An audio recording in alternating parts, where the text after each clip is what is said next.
Hello students, brilliant study points में आपका स्वागत है।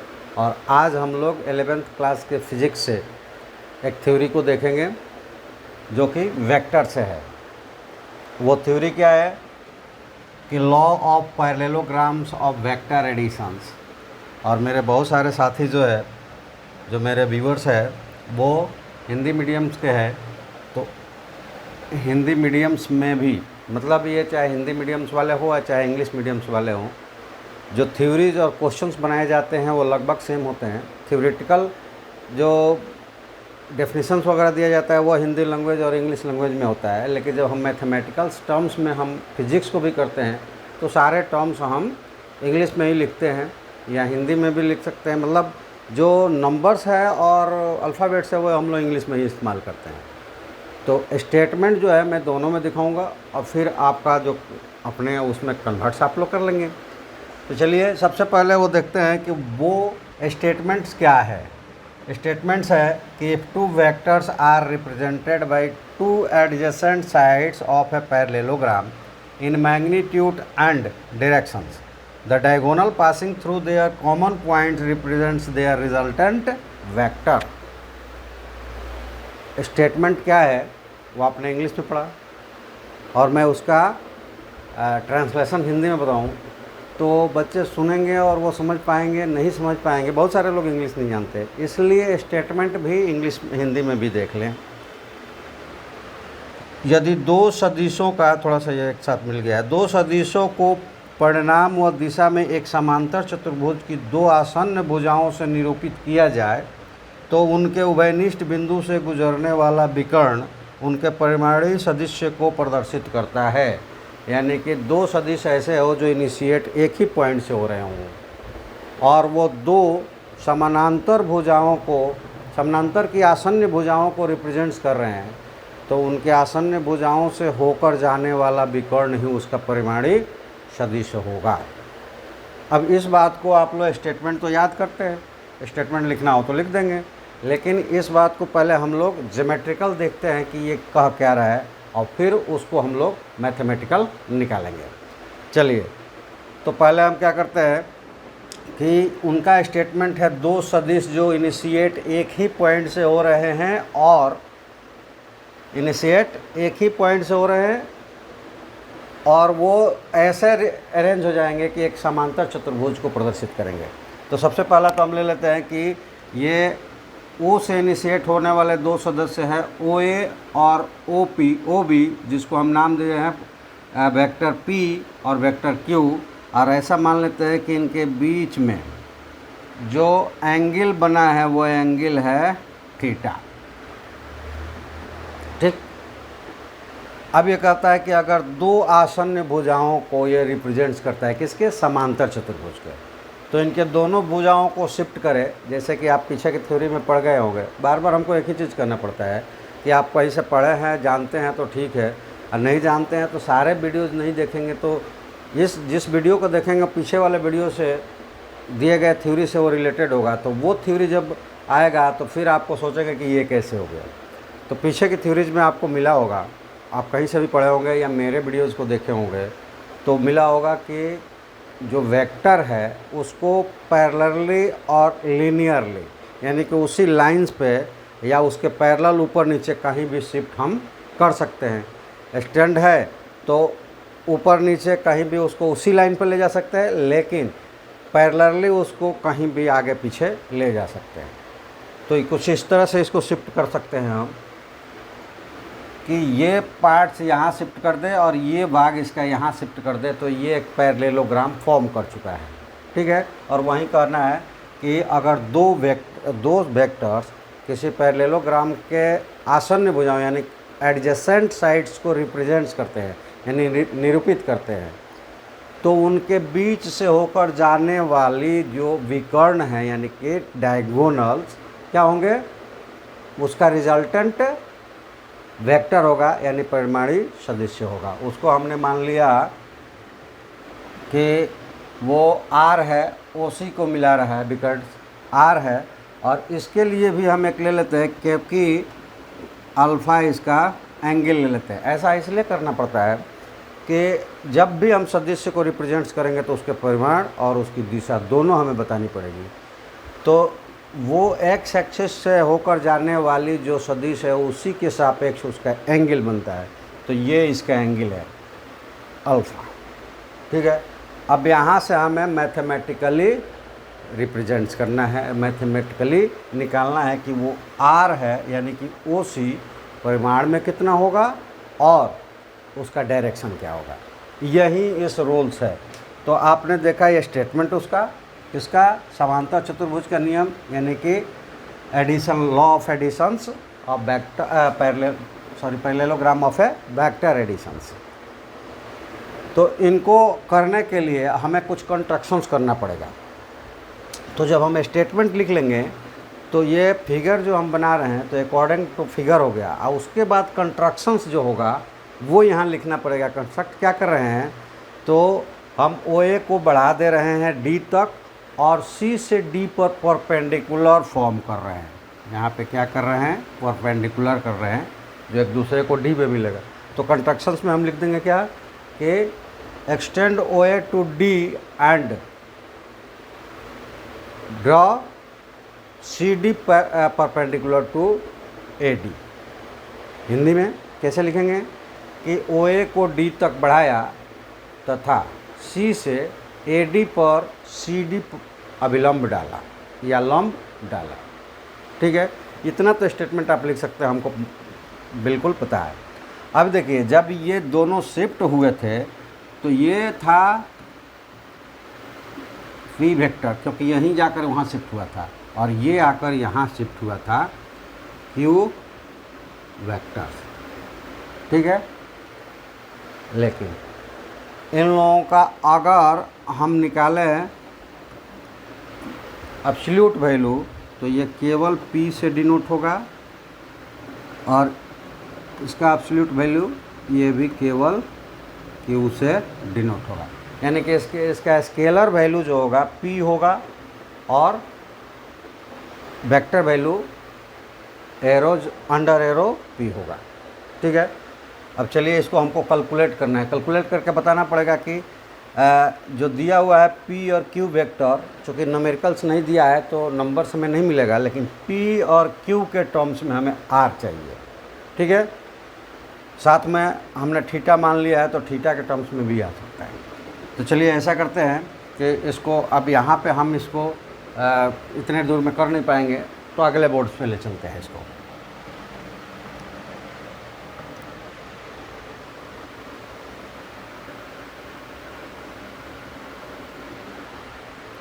ये आ गया यहाँ पे, इसको यहाँ रखते हैं।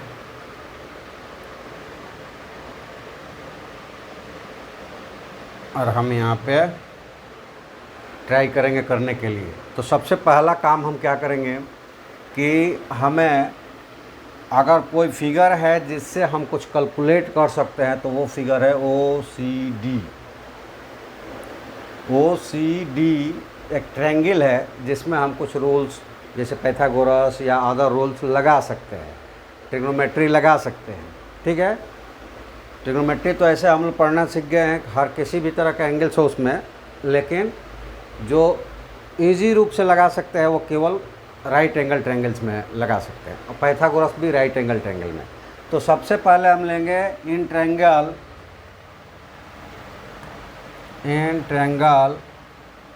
ए सी डी, और इसमें हम इस्तेमाल करेंगे ट्रिग्नोमेट्री का। और ट्रिग्नोमेट्री का इस्तेमाल करेंगे तो वो कैसे इस्तेमाल होगा, तो देखिए ये कह रहा है कि ओ बी सी ए क्या है, पैरेललोग्राम है। स्टेटमेंट के अनुसार ओ बी सी ए क्या है, पैरेललोग्राम है। तो पैरेललोग्राम का जो एक्सटीरियर एंगल होता है वो ठीक अपने अपोजिट इंटीरियर एंगल के बराबर होता है, यानी लिनियरली अपोजिट एंगल्स के बराबर होता है। यानी कि ये वाला जो एंगल होगा इस एंगल को रिप्रेजेंट्स करेगा, ठीक है। ये वाला एंगल होगा वो इस एंगल को रिप्रेजेंट्स करेगा, और ये एंगल है थीटा, तो ये भी हो जाएगा थीटा। अब हमारे पास ए सी डी में एंगल्स भी मिल गया, और एंगल्स मिल गया तो अब हम आसानी से, चूँकि वो राइट एंगल ट्रायंगल है, तो आसानी से हम वहाँ पे ट्रिग्नोमेट्री भी यूज कर सकते हैं और पाइथागोरस भी यूज कर सकते हैं। तो सबसे पहले ट्रिग्नोमेट्री का इस्तेमाल करेंगे, और ट्रिग्नोमेट्री का इस्तेमाल करने पे हमें क्या मिलेगा,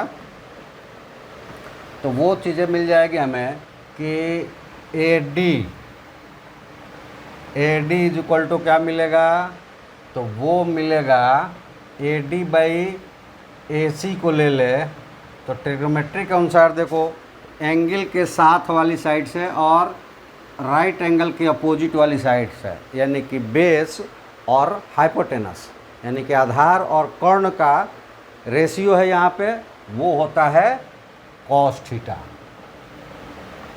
ये हो गया कॉस थीटा। तो यहाँ से हमें ए डी क्या मिल जाएगा, तो A D is equal to होगा ए सी कॉस थीटा, जहाँ पे ए सी क्या है, क्यू है, उसका मैग्नीट्यूड क्यू है, तो ये हो जाएगा क्यू कॉस थीटा, और इक्वेशन नंबर इसको 1 कर लेते हैं। ये इक्वेशन नंबर 1 हो गया। नाव अब सी डी लेते हैं, तो सी डी बाई ए सी, और सी डी बाई ए सी जो है वो परपेंडिकुलर, यानी कि थीटा के सामने साइड से, तो परपेंडिकुलर यानी कि लंब है, और ये हाइपोटेनस मतलब कर्ण है। तो लंब और कर्ण का, यानी कि परपेंडिकुलर और हाइपोटेनस का रेशियो क्या होता है, साइन थीटा। और यहाँ से हमें मिल जाएगा C D is equal to A C sine theta, और ये हो जाएगा ए सी क्यू है और ये साइन थीटा, और ये इक्वेशन नंबर 2 हो जाएगा। ठीक है। अब जो हमें 2 चीज़ें मिल चुकी है, अब आ जाते हैं हम बड़े वाले ट्रायंगल में, ओ सी डी, और ये भी राइट एंगल ट्रायंगल है। तो यहाँ पे हम लोगों ने ट्रिग्नोमेट्री इस्तेमाल किया था।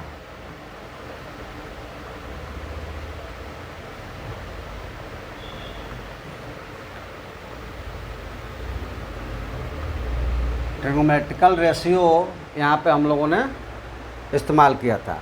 अब यूज करेंगे पाइथागोरस। तो यहाँ ले लें, नाउ इन ट्रायंगल, और यहाँ पे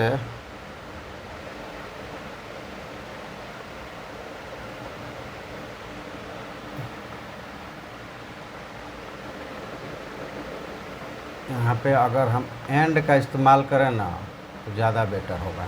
ठीक है। अब now in triangle O C D, और यूज क्या करेंगे, यूजिंग पाइथागोरस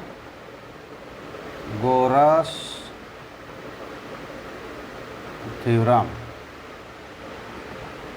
और हिंदी वाले लिख सकते हैं पाइथागोरस का प्रमेय इस्तेमाल करने पर। ठीक है।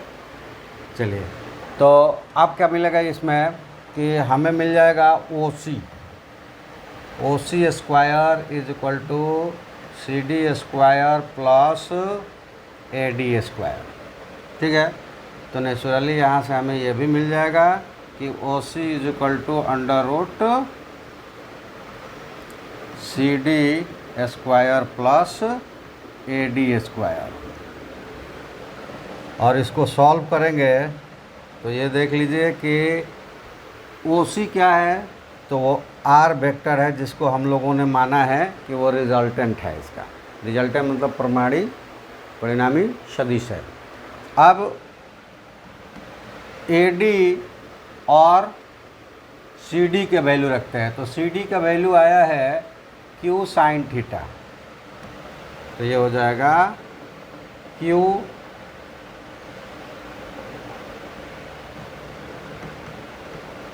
साइन थीटा,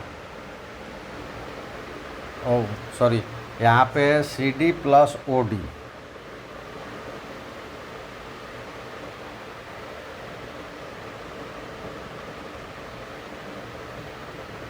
ओ D square,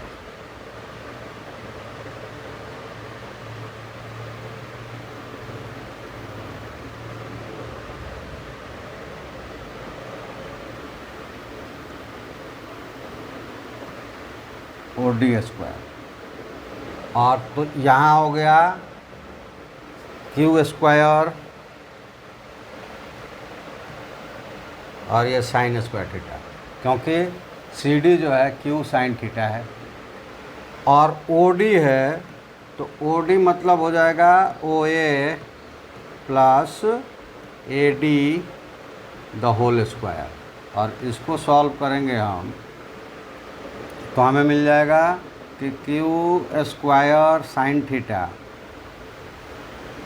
sine square theta plus OA है P प्लस AD है Q cos theta, Q cos theta का द होल स्क्वायर, ये टर्म्स हो गया।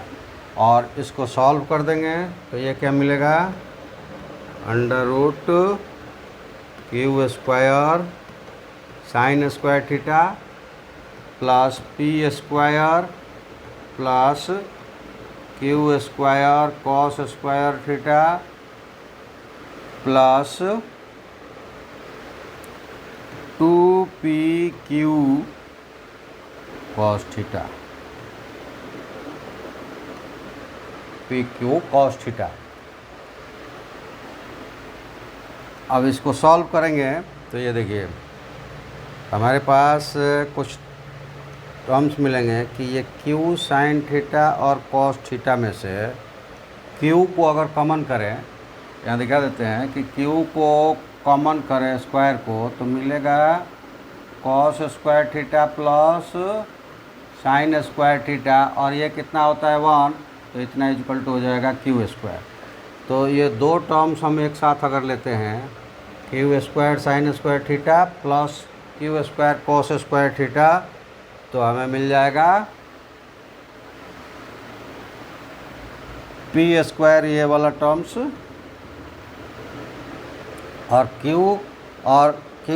स्क्वायर साइन स्क्वायर थीटा और Q square cos square theta लेंगे तो ये हो जाएगा Q स्क्वायर थीटा और प्लस 2PQ कॉस थीटा, और ये हमारा हो जाएगा रिजल्टेंट। तो यहाँ से मिल गया कि परिमाणी सदिश्य R यानी कि resultant vector R is equal to under root P square plus Q square plus 2PQ cos theta. इसको कैसे कहेंगे कि दोनों सदिशों का अदिश गुणनखंड, यहाँ पे पहले सदस्य का अदिश स्क्वायर प्लस दूसरे सदस्य का अदिश वर्ग और प्लस दोनों सदिशों के उनके बीच थीटा का कॉस रेशियो के साथ डबल परिमाण, यानी कि P square plus Q square plus 2PQ cos theta, ये रिजल्टेंट होगा, ये होगा रिजल्टेंट। अब इसमें कुछ केस आएगा, और वो केस आएगा क्या कि जब दोनों सदस्य, पहला केस आएगा कि जब दोनों सदस्य एक दूसरे के डायरेक्शंस में हो, एक दूसरे पे एंगल जो बना रहे हों एक ही डायरेक्शंस में हो, यानी कि ये भी इसी डायरेक्शन में और ए भी इसी डायरेक्शन में। आपको ज़रूरी नहीं कि ओवरलैप कर रहा हो, यहाँ भी हो, कोई दिक्कत नहीं है, कहीं पे भी हो उसको आगे पीछे हम कर सकते हैं। तो अगर दोनों एक ही डायरेक्शंस है, इस कंडीशंस में क्या हो जाएगा, दोनों एक ही दिशा में हो तो थीटा क्या हो जाएगा 0। और जब थीटा 0 होगा तो कॉस थीटा क्या हो जाएगा 1 हो जाएगा। तो जब ये 1 हो जाएगा तो ये 2PQ हो गया। तो ये A square plus B square plus 2PQ ये होता है P प्लस Q का द होल स्क्वायर, और होल स्क्वायर होगा और ये मिल जाएगा स्क्वायर रूट, तो दोनों कट जाएंगे। तो यहाँ पे हमें मिल जाएगा कि resultant R is equal to simple addition P and Q का। कोई थीटा दिया हो तब तो यह है, ठीक है, लेकिन कंडीशनल अगर दोनों एक ही डायरेक्शन में चल रहे हों तो रिजल्टेंट हो जाएगा दोनों का एडिशन, ठीक है। अगर इसको कर दे एब्सोल्यूट वैल्यूज में तो आदेश भी इनका वही होगा, उनका परिमाण जो होगा उनका बिल्कुल एक सम होगा। लेकिन जब दोनों एक दूसरे के विपरीत डायरेक्शन में चलेंगे तो थीटा हो जाएगा 180 डिग्री और cos 180 degree is equal to -1। तो इस कंडीशंस में आर क्या हो जाएगा, आर हो जाएगा P माइनस क्यू। सिंपल सा उनका क्या कर देंगे, सब्ट्रैक्शंस कर देंगे, उनका अंतर निकाल देंगे, वो मिल जाएगा हमें रिजल्टेंट। तो ये थ्योरी है। इस थ्योरी का बड़े बड़े या छोटे छोटे जैसे भी क्वेश्चंस आए, अगर हमें समझ में आ जाता है तो क्वेश्चंस इजी होता है, और नहीं समझ में आता है तो हमारे लिए वास्ट होता है। तो ये कहना कि क्वेश्चंस बहुत वास्ट था या बहुत इजी था, ये डिपेंड करता है कि आपका प्रैक्टिस कैसी थी, ठीक है। और प्रैक्टिस करेंगे, हमारा थीम्स है कि आप हमें फॉलो कर सकते हैं, इस नंबर पर कांटेक्ट करके हमारे जो रेगुलर पेड क्लासेस है उससे जुड़ सकते हैं, या फिर इस चैनल्स को आप सब्सक्राइब करके और हमारे वीडियोज़ को देखकर बहुत सारी चीज़ें आप सीख सकते हैं। सारे थ्योरीज जो है उससे रिलेटेड कुछ क्वेश्चंस आते हैं। अगर आप हमारे चैनल्स को सब्सक्राइब करके हमारे सारे वीडियोज़ को देखते हैं और जो भी प्रॉब्लम्स आपको आती है हम तक पहुंचाते हैं, इस पे व्हाट्सएप नंबर भी है, आप वो क्वेश्चंस का फ़ोटो करके अगर हम तक पहुंचाते हैं तो हम उसका जवाब देंगे। अगर ऐसी प्रैक्टिस आपकी परफेक्ट है तो आप बोर्ड छोड़िए, IIT भी बड़ी आसानी से निकाल लेंगे, वो आपके लिए ईजी हो जाएगा, ठीक है। तो चैनल को सब्सक्राइब कीजिए, लाइक शेयर कमेंट्स कीजिए और दोस्तों में फैलाइए ताकि चैनल्स का ग्रोथ हो और हम आपके लिए बहुत सारा कुछ लेकर आ सकें। अभी फ़िलहाल यहाँ हमें जो मिला है कि रिजल्टेंट आर क्या मिलेगा, √P² प्लस Q² प्लस हो जाएगा 2PQ cos थीटा। इसका आपका जनरल्स है। केस वाइज भी मैंने दिखाया कि क्या मिलेगा, अगर दोनों एक ही डायरेक्शंस में हो जाएंगे तो P प्लस Q मिलेगा, अगर वो विपरीत दिशा में हो जाएंगे तो P माइनस Q मिलेगा। तो ये हुआ इसका परिमाण। लेकिन अभी हमें इसका डायरेक्शन बताना है, डायरेक्शन बताना है तो इसी चीज़ को लेकर चलते हैं हम लोग।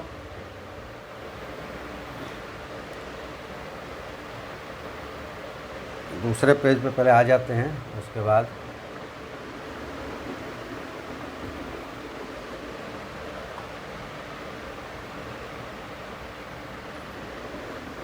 ये फिगर हमारे पास रहेगा तभी हम उसमें आपको दिखा पाएंगे कुछ भी। ये फिगर यहाँ आ गया। अभी आपने देखा कि ये हमें मिला है डायरेक्ट आर की वैल्यूज, रिजल्टेंट क्या होंगे। अब इसके कांस्टेंट को हम निकालेंगे, और ये कंडीशनल्स है कि जब एक ही डायरेक्शन में होंगे तो P प्लस Q और विपरीत में होंगे तो P माइनस Q। अब इसके डायरेक्शंस को हमें निकालना है। अब डायरेक्शंस निकालने के लिए क्या होता है, किसी भी ट्रायंगल्स में जो एंगल स्लोप होता है उसको tan थीटा कहते हैं। tan थीटा से हम एंगल्स को निकाल सकते हैं। जैसे कि यहाँ पे हम लेते हैं इन ट्रायंगल OCD और इसमें एंगल्स है अल्फ़ा, तो tan alpha is equal to क्या होगा CD, क्योंकि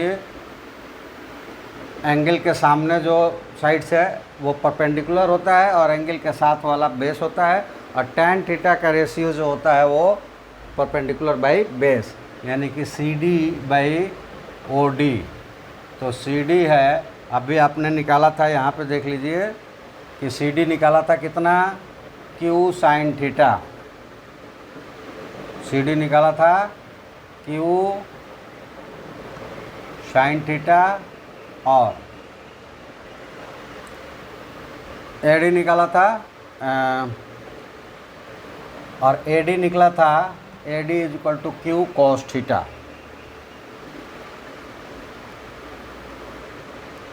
लेकिन यहाँ पे ए डी केवल नहीं ओ डी है, तो ये हो जाएगा ओ ए प्लस ए डी और ये हो जाएंगे Q sine theta divided by O A जो है वो पी है और प्लस क्यू कॉस थीटा।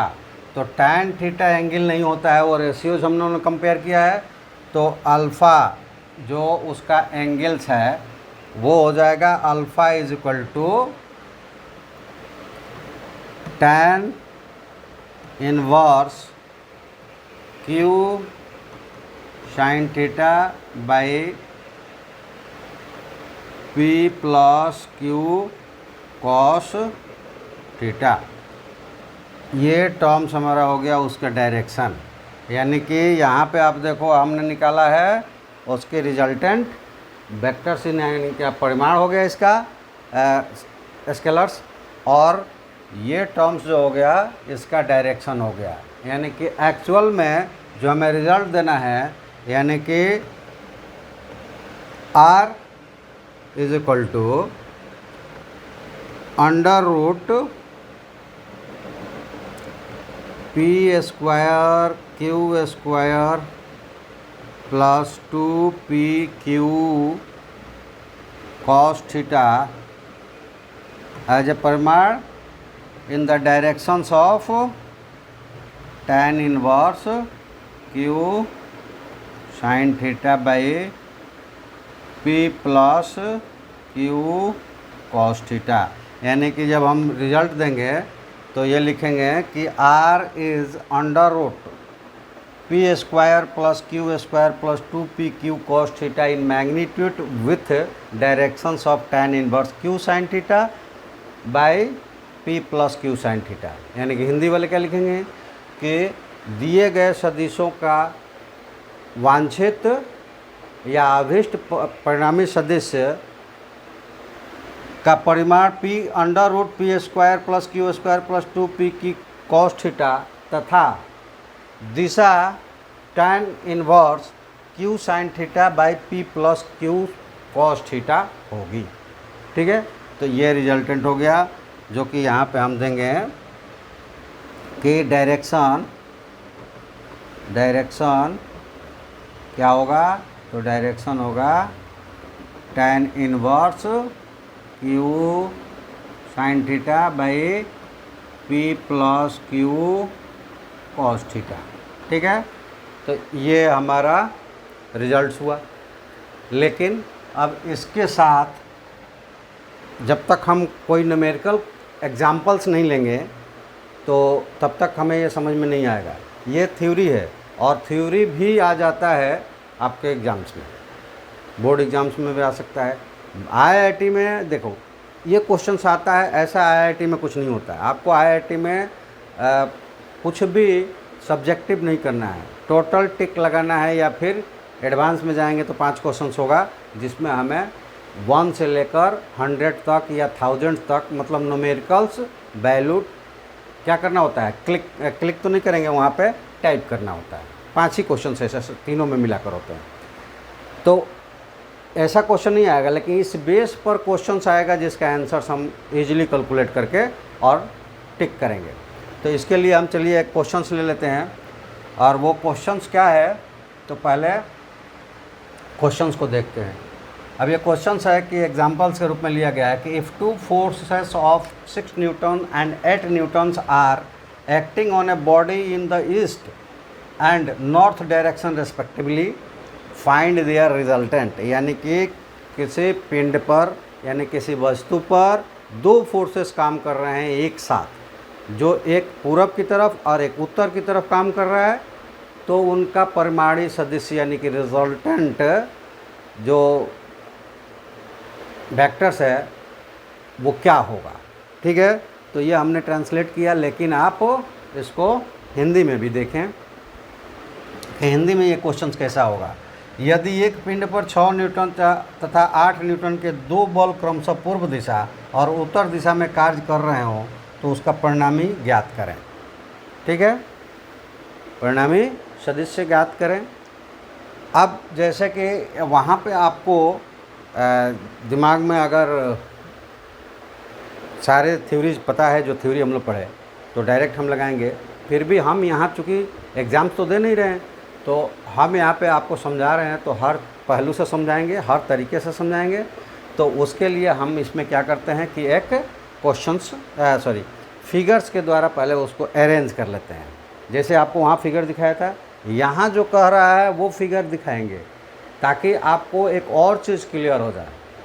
अगर केवल उसको लगा रहे हैं तो फिर आप ढूंढने लगेंगे कि तब फिर वो उसका जो डायरेक्शंस है वो क्या होगा, कैसा होगा। तो इसको समझना बड़ा मतलब कि ज़रूरी है, अन्यथा आपको समझ में नहीं आएगा और आप डायरेक्ट लगाने की कोशिश करेंगे तो हो सकता है कि फंस सकते हैं।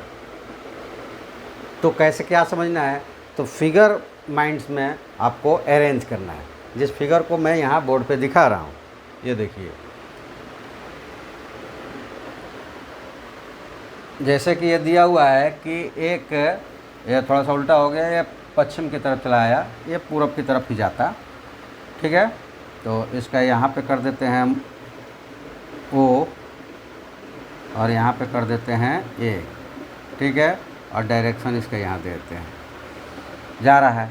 और एक उत्तर की तरफ जा रहा है, जहाँ इनका मैग्नीट्यूड दिया हुआ है 6 न्यूटन और इनका दिया हुआ है 8 न्यूटन मैग्नीट्यूड। ठीक है, पी और क्यू दो ऐसे बल है, जो एक पूरब की तरफ और एक जा रहा है पश्चिम की तरफ। अब ये क्या हो जाएगा कि जैसे हम लोगों ने बनाया वैसे ही ये शिफ्ट होगा, लेकिन अब डिफरेंस इसमें क्या हो गया है कि पूरब और उत्तर के बीच में 90 का एंगल होता है।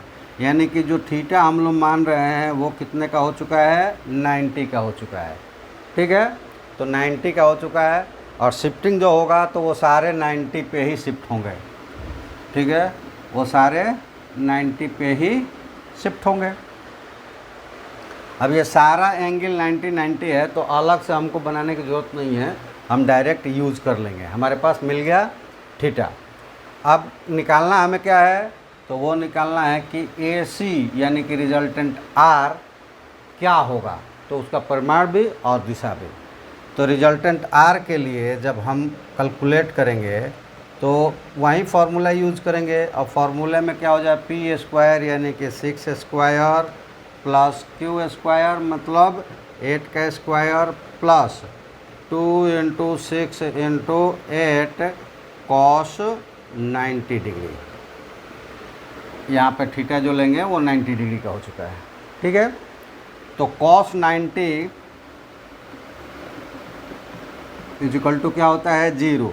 तो अब ये हो गए √36 प्लस 64 और प्लस ये 0 हो गया, यानी कि ये हो गया 100 और ये हो गया 10 न्यूटन। यानी कि इनका परिमाण जो होगा वो होगा 10 न्यूटन।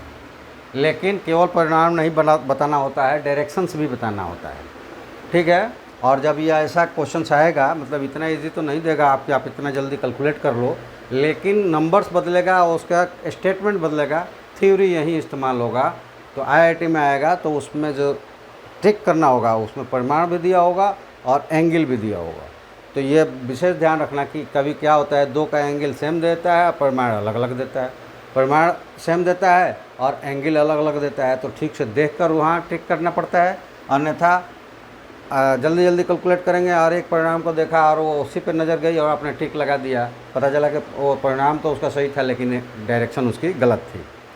तो डायरेक्शंस के लिए हमको क्या करना है, तो डायरेक्शंस के लिए करना है कि tan अल्फ़ा, जानते हैं ना कि अगर ये इसका डायरेक्शंस अल्फ़ा है तो tan अल्फ़ा = क्या हो जाएगा, Q मतलब 8 sin theta sine 90 by P मतलब 6 प्लस 8 कॉस 90। अब इसमें आप देखें कि जो ये कॉस 90 है ये तो ज़ीरो है, तो ये पूरा टर्म्स ज़ीरो हो जाएगा। और साइन 90 क्या होता है, आप जानते हैं साइन 90 इज इक्वल टू 1, तो ये टर्म्स हो जाएगा 1, यानी कि ये हो गया 8/6, जिसको अगर हम सॉल्व करें तो ये हो जाएगा tan alpha is equal to 1.3 4/3 हो गया, ये 4/3। तो इसको सॉल्व करेंगे तो 1.3333 ऐसे आते चला जाएगा। और जब हम एवरेज वैल्यूज लेते हैं, एक क्या होता है कि चार्ट होता है जिसमें नेचुरल एंगल्स यानी नेचुरल साइंस का पूरा एंगल दिया रहता है कि आपको इतने डिग्री पे कितना होगा, इतने डिग्री पे वो वैल्यू दिया रहता है। तो tan अल्फ़ा के ये वैल्यू को हम जब सर्च करेंगे 1.3333, तो वो आएगा कितना, tan 53 डिग्री 8 मिनट। जब इस पे मिनट्स में भी उसमें दिया रहता है, तो tan 53 डिग्री 8 मिनट्स पर यह टेबल में मिलेगा। अब टेबल हम यहाँ दिखा नहीं पाएंगे, लेकिन आप टेबल देख लीजिएगा। तो अब ये सवाल उठता है कि जब आप एग्ज़ाम में जाएंगे तो टेबल कहाँ होगा। तो 12th में आपको टेबल्स मिलेगा कि नहीं मिलेगा ये तो हमको पता नहीं, लेकिन उसका वैल्यू देगा। आप क्वेश्चंस के साथ देगा कि इंस्ट्रक्शंस में देगा, ये आपको ढूंढना पड़ेगा। IIT में अगर ऐसा कुछ देना होगा तो वो इंस्ट्रक्शंस में ही देता है कि tan इतने डिग्री का कितना वैल्यू होगा, या फिर लॉग का, चाहे और जो भी वहाँ पे यूज़ होने वाला होगा टेबल से, तो इंस्ट्रक्शंस में दिया रहता है। 12th में 11th में हो सकता है कि आपको उस क्वेश्चंस के साथ ही ब्रैकेट्स में दिया रहे कि tan 53 degree 8 minute is equal to 1.3, तो वो आप देख कर सब्स्टिट्यूट कर सकते हैं। बाकी अगर जो टेबल्स में है, टेबल्स वाला बहुत कम ही समय मिलेगा, जगह मिलेगा जहाँ आएगा। बाकी डायरेक्ट जो हम लोग याद करते हैं tan 0, tan 30, tan 45, ये सब बहुत कम ही आने वाला है। तो इसलिए वो टेबल में क्वेश्चंस में दिया रहेगा, बहुत बढ़िया, वहीं पे ही मिल जाएगा, नहीं तो इंस्ट्रक्शंस में ज़रूर देख लेना, ये वैल्यू दिया रहेगा। तो ये क्या हो गया, परिमाण 10 न्यूटन्स, और किस डायरेक्शंस में, तो 3 डिग्री 8 मिनट्स, यानी कि उसका परिमाण क्या होगा 10 Newton's in directions of 53 degree 8 minutes with horizontal, यानी कि P जो बेस पे रहेगा उसी के अनुसार। तो ये हमारा हुआ, इस तरह के क्वेश्चंस उस थ्योरी का हम इस्तेमाल करके करते हैं। तो फ्रेंड्स, आपसे ये कहना है कि अगर हमारी थ्योरी या हमारा तरीका या हमारी वीडियोज़ अच्छी लगती है तो आप चैनल्स को सब्सक्राइब करें, हमारे साथ जुड़े, अपने दोस्तों को भी जोड़ें और चैनल्स को ग्रोथ करवाएं। और हमारे साथ मिलकर हम आपको एक एश्योरिटी देते हैं कि हमारे साथ मिलकर अगर आप प्रैक्टिस करते हैं ना, तो ये बाकी चैनलों से आप डिफ़र पाएंगे। और डिफरेंस क्या होगा कि आप जो भी क्वेश्चंस करेंगे ना, उसकी प्रायोरिटी होगी, हमारा क्वेश्चंस बाद में आएगा। हम अपना क्वेश्चंस आपको पिलाने की कोशिश नहीं करेंगे। अगर आपका ही क्वेश्चन सफिशेंट मात्रा में आता रहेगा तो आपके ही क्वेश्चंस का जवाब हम देते रहेंगे। इसलिए आप जुड़े और पूरी वीडियो देखें। आपको प्रैक्टिस करने में जो क्वेश्चंस में प्रॉब्लम्स आती है वो हम तक भेजें, हम उस पर जवाब देंगे। अगर यदि हमारे जो क्लासेस है जो मीट पे चलता है ऑनलाइन भी, अगर रेगुलर क्लासेस से जुड़ना चाहते हैं तो इस नंबर का इस्तेमाल करें, इस पे व्हाट्सएप है, और व्हाट्सएप का इस्तेमाल करके जिस कोर्स से जुड़ना चाहते हैं आप 6 से लेकर 12 तक, और IIT नीट्स या अदर कॉम्पिटिटिव एग्ज़ाम्स के लिए जिस कोर्स से आप जुड़ना चाहते हैं इस पर संपर्क करें, अपने कोर्स को बताएं किस में जुड़ना चाहते हैं, उसकी पूरी जानकारी आपको फॉरवर्ड कर दी जाएगी। आपको अगर अच्छा लगे तो आप पेड करके ज्वाइन कर सकते हैं और रेगुलर क्लासेस हमारे ऑनलाइन मीट पर ले सकते हैं। इसके अलावा आप हमें चैनल्स पर जुड़कर और अपने दोस्तों को जोड़कर अगर चैनल्स को ग्रोथ करवाते हैं, ज़्यादा टाइम चाहेगा, अगर हमें लगेगा कि हमारे साथ बहुत सारे लोग इंटरेस्टेड हो रहे हैं, तो हम आपके लिए जो कोर्सेस आप इंटरेस्ट लेंगे उस कोर्सेस में लाइव क्लासेस भी चला सकते हैं जो फ्री ऑफ कॉस्ट में मिलेगा आपको। और लाइव हमारे साथ जुड़िए और अपने सारे सवालों का जवाब हमसे पाइए, गारंटी के साथ पाइए। और ये क्या हुआ कि अभी एक मैसेज आया था कि सर अगर हिंदी में डालते हैं तो इंग्लिश वालों को परेशानी होती है। मतलब जैसे कल हमने एक हिंदी में किया, जबकि जो चैप्टर्स हम लोग पढ़ते हैं मैथ और हिंदी, केवल स्टेटमेंट जो होता है हिंदी और इंग्लिश हो सकता है। बाकी जब हम उसको सॉल्व कर रहे होते हैं, प्रूफ कर रहे होते हैं, तो उसमें हम सारे टर्म्स हिंदी हो चाहे इंग्लिश हो छोटा छोटा लिखना होता है, ऑन द इक्वेशंस या पुटिंग द, हिंदी में रखने पर या अब पाया वहाँ नाउ, तो वो आप दोनों में से कोई यूज़ करेंगे कोई फ़र्क नहीं पड़ता है। अगर आप हिंदी में लिखते हैं और बोल दें कि फ्रॉम इक्वेशन फर्स्ट, तो ऐसा नहीं है कि वो इक्वेशन 1 से ही लिखे तभी ये सही होगा। तो मैथमेटिकल सेम होता है हिंदी और इंग्लिश वालों का। तो इसलिए जो स्टेटमेंट है हम ज़रूर लाएंगे हिंदी में, और स्टेटमेंट जो हमको बोलना होगा हिंदी इंग्लिश दोनों में बोल देंगे। तो इसलिए आप दोनों तरह के बच्चे भी इसको जुड़कर और एक साथ भी पढ़ सकते हैं।